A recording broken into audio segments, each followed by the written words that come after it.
मजा आ गया। चल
चला बुलबुल।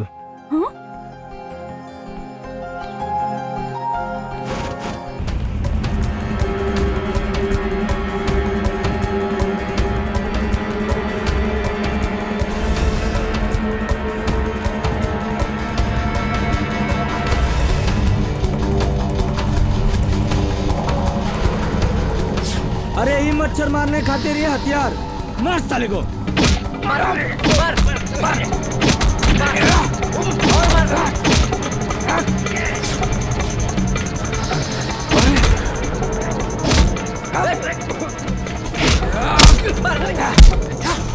अरे ये क्या करता नहीं भैया? अरे भैया इनका काहे मारा था? बताओ तो हम कुछ करे नहीं, मारे के हवा था हमरा मारा। अरे अरे अरे अरे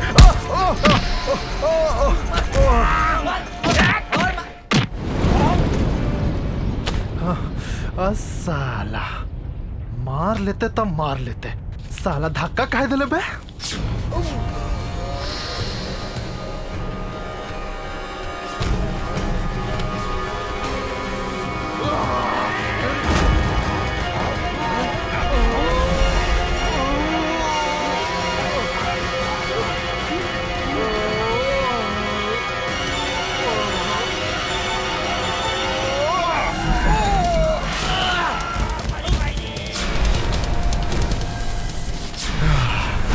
अब साला तू लोगन के हम बताई बिहारी मार।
आराम से आराम से।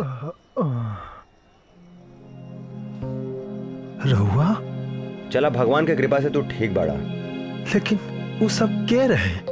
अरे वो शहर के जानल मानल गुंडा लोग हमरा से रंगबाजी के 10 लाख रुपया मांगत रहे। ना देनी तो जान के दुश्मन बन गया और का। लेकिन एक बात कहीं दोस्त, तू आज हमारी जान बचा के हमरा पर बहुत बड़ा एहसान कैला। हमरा के समझ में नहीं आवत कि हम तुम्हारी एहसान के बदला कैसे चुकाए। हम बताएं? हमके पतवा बता दी।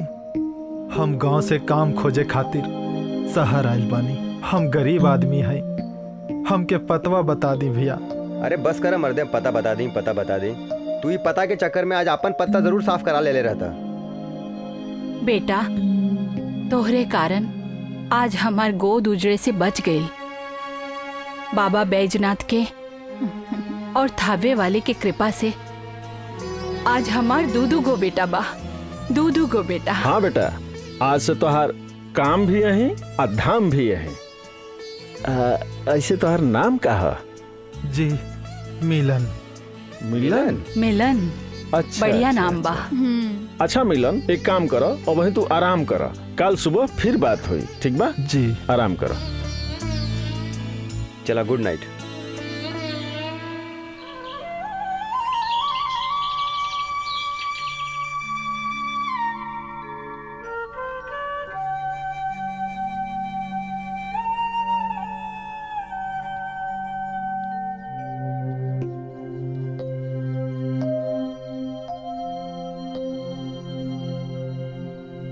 मिलन,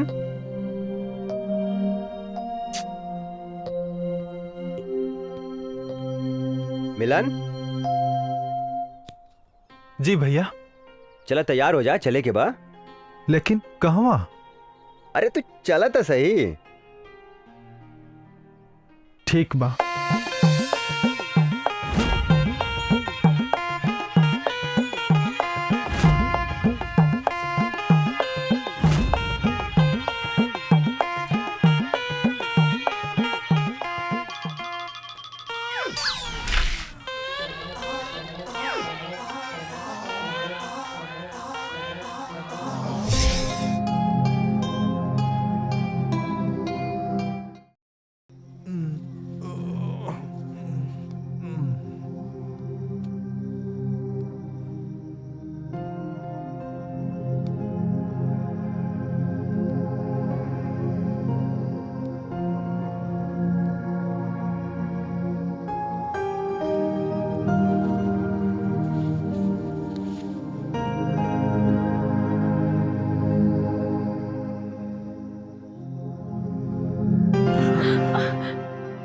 का हो बुलबुल, इतना रात के? कुछ आवाज सुन के अंदर आई तो देखा आपकी चादर गिर गई है। सोचा आपके बदन को ढक दूं। केहू के इतना ख्याल भी रख सकेलू? अच्छा मैं चलती हूँ।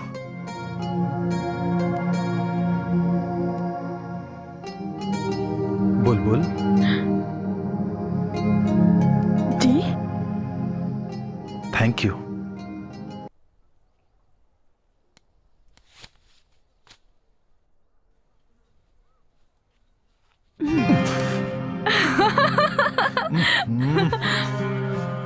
का बात बा भाई?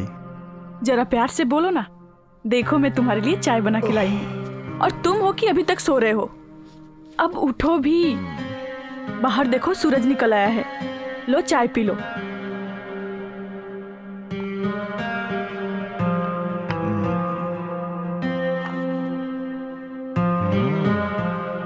Thank you. टाइम का हो रहल बा? 7 बज गए। हाँ? अरे बाप रे, आज तो हमके ऑफिस जल्दी जाए के बा। अच्छा मिलन, शाम को जरा जल्दी आ जाना। का है? का बात बा? तुम लौट के आ जाओ, फिर मैं बताऊंगी। चला, ठीक बा।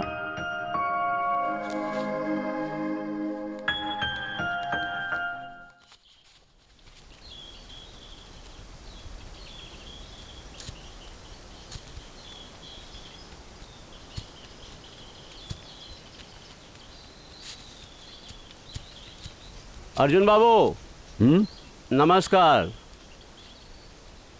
आई आई आज गार्डनिंग में रमल बानी।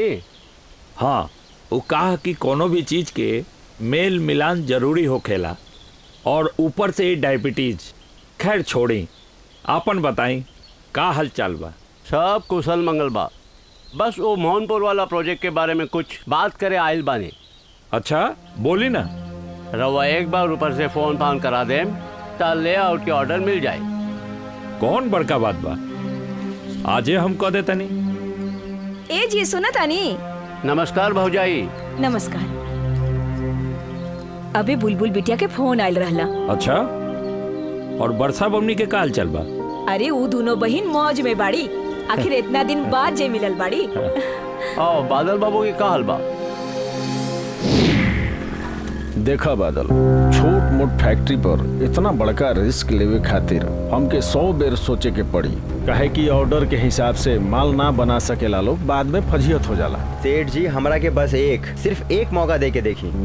क्वालिटी और क्वांटिटी हर तरह से हम 16 आना खरा उतरब। तो हर मेहनत और लगन के बारे में हमहू सुन ले बने, यही से एक बेर रिस्क उठाई।